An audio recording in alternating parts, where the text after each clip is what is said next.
नमस्कार। आप सभी विद्यार्थियों का आज के व्याख्यान में स्वागत है।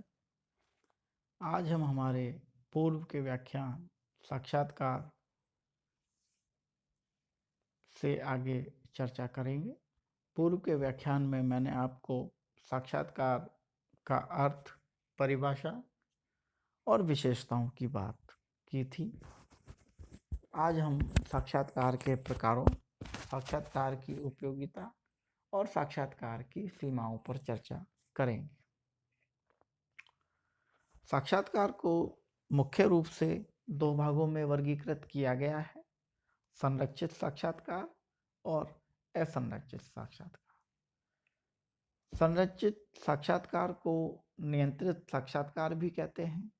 इसे अनौपचारिक साक्षात्कार भी कहते हैं।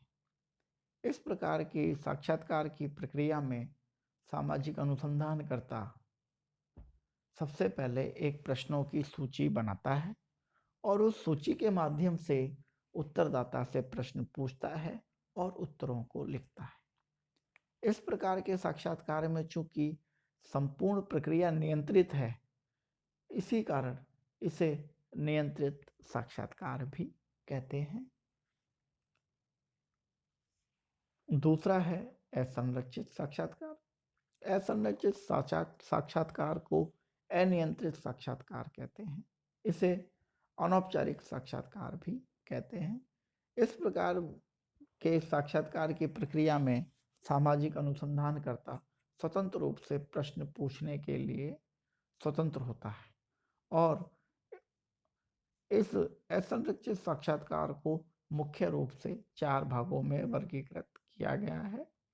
पहला है केंद्रित साक्षात्कार, दूसरा है नैदानिक साक्षात्कार, तीसरा है अनिर्देशित साक्षात्कार और चौथा है पुनरावृत्ति साक्षात्कार।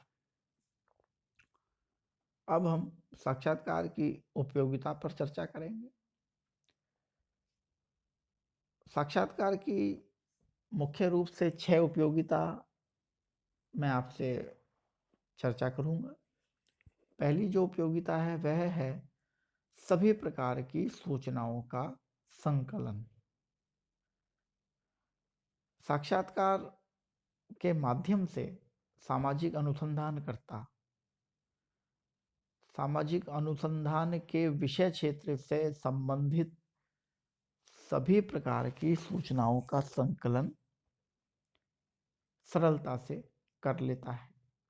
उदाहरण के लिए, यदि सामाजिक अनुसंधानकर्ता घरेलू हिंसा के संबंध में, घरेलू हिंसा के कारणों के संबंध में अनुसंधान करना चाहता है, तो घरेलू हिंसा से प्रताड़ित महिला से जब वह घरेलू हिंसा से संबंधित प्रश्न पूछता है, तो इस विषय से संबंधित सूचनाओं का संकलन सूचनादाता से सामाजिक अनुसंधानकर्ता कर लेता है। अतः साक्षात्कार एक ऐसी प्रक्रिया है जिसके माध्यम से सामाजिक अनुसंधानकर्ता समस्त प्रकार की सूचनाओं का संकलन, जो कि उसके अध्ययन क्षेत्र से संबंधित होती है, कर लेता है। दूसरा है भूतकालीन घटनाओं का अध्ययन। सामाजिक अनुसंधान में अनुसंधानकर्ता साक्षात्कार की प्रक्रिया के माध्यम से तथ्य संकलन में ऐसी घटनाओं का भी तथ्य संकलित कर सकता है जो कि भूतकाल में घटित हो। उदाहरण के लिए घरेलू हिंसा को ही लें। अगर घरेलू हिंसा किसी महिला के साथ 1 साल पहले घटी है, तो वह उस घरेलू हिंसा की घटना से संबंधित सूचनाओं का संकलन भी घरेलू हिंसा की शिकार उस महिला से सरलता से कर सकता है। तीसरी जो इसकी उपयोगिता है वह है परस्पर प्रेरणात्मक अध्ययन। साक्षात्कार की प्रक्रिया के माध्यम से सामाजिक अनुसंधानकर्ता प्रेरणात्मक अध्ययन कर सकता है। कई बार सामाजिक अनुसंधान के संबंध में सामाजिक अनुसंधानकर्ता का ज्ञान अल्प होता है, लेकिन सूचनादाता के माध्यम से उसे इस तरह की सूचनाएं प्राप्त होती हैं जिससे वह परस्पर सामाजिक अनुसंधानकर्ता और सूचनादाता प्रेरणावश अधिक अध्ययन करते हैं। इससे सामाजिक अनुसंधान के जो निष्कर्ष हैं उनकी उपयोगिता बहुत शुद्ध हो जाती है। मनोवैज्ञानिक अध्ययन। सामाजिक अनुसंधान में साक्षात्कार एक ऐसी प्रक्रिया है जिसमें सामाजिक अनुसंधानकर्ता सूचनादाता का मनोवैज्ञानिक अध्ययन अत्यंत सरलता से कर लेता है। इस प्रक्रिया में चूंकि सामाजिक अनुसंधानकर्ता और सूचनादाता प्रत्यक्ष रूप से एक दूसरे से संपर्क स्थापित करते हैं और जब सामाजिक अनुसंधानकर्ता अपने प्रश्न सूचनादाता से पूछता है तो वह उस सूचनादाता का मनोवैज्ञानिक अध्ययन भी कर लेता है। यह मनोवैज्ञानिक अध्ययन सामाजिक अनुसंधान की जो निष्कर्ष हैं उनमें बेहद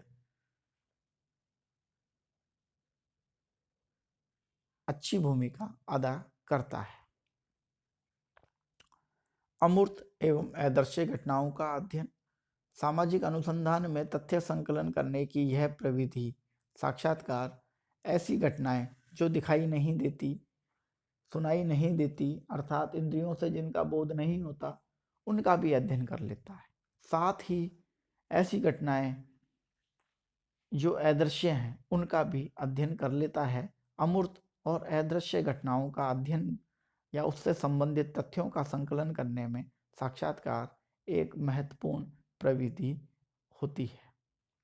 अंत में हम साक्षात्कार की जो अंतिम उपयोगिता है, सत्यापन की क्षमता, उस पर चर्चा करेंगे। साक्षात्कार के माध्यम से जो तथ्य संकलित किए जाते हैं उनकी सत्यता सामाजिक अनुसंधानकर्ता अपने अनुभव के आधार पर कर सकता है और सामाजिक अनुसंधानकर्ता यदि अनुभवी है और जो उसने सूचना प्राप्त की है यदि वह सत्य है तो सामाजिक अनुसंधान के जो निष्कर्ष हैं वह बहुत शुद्ध प्राप्त होंगे। अंत में हम साक्षात्कार की कुछ सीमाओं पर चर्चा करेंगे।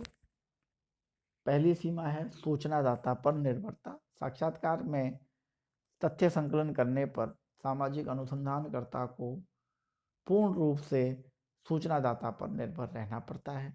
सूचनादाता पर अत्यधिक निर्भरता किसी भी कारणवश यदि सूचनाएं गलत प्राप्त हो जाती हैं तो सामाजिक अनुसंधानकर्ता की निष्कर्ष अशुद्ध हो जाते हैं। व्यक्तिगत पक्षपात की संभावना का साक्षात्कार की प्रक्रिया में अधिकता देखने को मिल सकती है क्योंकि सामाजिक अनुसंधानकर्ता और सूचनादाता दोनों प्रत्यक्ष रूप से संपर्क स्थापित करते हैं। प्रत्यक्ष रूप से संपर्क स्थापित करने के कारण कोई भी पक्षपात साक्षात्कार की प्रक्रिया में देखने को मिल जाता है। तीसरा है स्मरण शक्ति पर निर्भरता। सामाजिक अनुसंधान में साक्षात्कार एक ऐसी तथ्य संकलन की प्रविधि है जिसमें सामाजिक अनुसंधानकर्ता को अपनी स्मरण शक्ति पर अत्यधिक निर्भर होना पड़ता है। यह अत्यधिक निर्भरता सामाजिक अनुसंधान को कमजोर कर देती है क्योंकि स्मरण शक्ति की कमजोरी सामाजिक अनुसंधान के निष्कर्षों को कमजोर कर देगी। आगे जो है अशुद्ध रिपोर्ट